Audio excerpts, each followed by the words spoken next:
બાર વાતાવરણ જો કેટલું મસ્ત છે. ચાલ ને બહાર જમવા જઈએ. અરે અત્યારે હોટલો વાળા પણ બહાર જમવા માટે નથી બેઠા. એ પોતે બી અત્યારે હોટલો બંધ કરીને ઘરે ભજીયા ખાય છે. આ વાતાવરણમાં ઘરે ભજીયા જ બનાવે કે બહાર હોટલમાં ખાવા ના જવાય. અરે ભજીયા ખાવા છે? હા સારું ભજીયા ચાલ બનાવ. લાવું છું, ઉભો રે.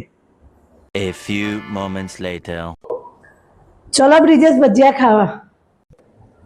અરે આયા આયા એ ચાલો ભજીયા ખાવા. ચાલો. આ કે ભજીયા છે? આ ભજીયા છે? ભજીયા તો છે. અરે યાર તે કીધું તો ભજીયા બનાવી. ત્યાં ભજીયા તો છે. ભજીયા લાવી આપ મને. ઓ તમારે ભજીયા ખાવા છે? ઉભા રહો, જાદુ કરું. ગીલી ગીલી ગીલી ગીલી છું. આવી ગયા ને ભજીયા? હા ભાઈ જોયો વાહ. મારો જાદુ. ચલો ચલો ચલો તમે પણ આવી જાઓ ગરમા ગરમ ભજીયા ખાવા વરસાદની મોસમમાં. વાહ ભાઈ વાહ.